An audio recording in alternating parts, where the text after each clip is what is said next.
ددهê adara Îsalê di navbera fermandarê giştî yê Hêzên Sûriya Demokratîk Mazlûm Ebdî û serokê hikûmeta Veguhêz a Sûriyê Ehmed Eşşerê de peymanek hat îmzekirin. Peymanê çandxalên girîng ku ser hikûmeta Veguhêz ferz dike ku wan pêk bîne hewandin, lêbelê hikûmet ta niha hewl dide vê peymanê paşguh bike. Endamê nivîzgeha têkiliyên Mesedê, Emran Eseyê ji Rojava TV re diyar kir ku hikûmeta Veguhêz a Sûriyê peymana dehê adarê înkar dike. Em giş zanin hîwarek heye nabêna qesedê îdara zatî de û sulta intîqalî de.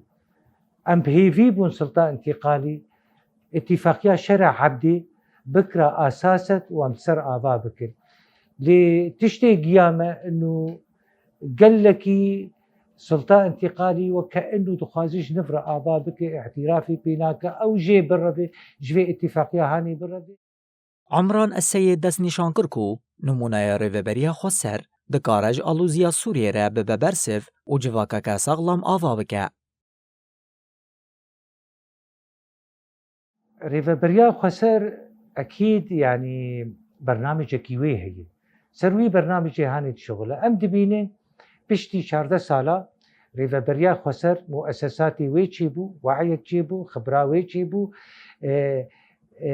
yanî baweriyê alemê pê hat, ê hemû pêk hatiya pê hat, daxuya kirin inû rengekî din karin li Sûrî biheqiqînin, rengekî rêveberiyek zatî bê, rêveberiyek civakî bê û ev daxuya kirin. Ez dibêjim rêveberiya xwe ser tê de gelkî necihî em bihêvîne ev meşruعê hanê ser Sûrî gişî bê tebiqandin.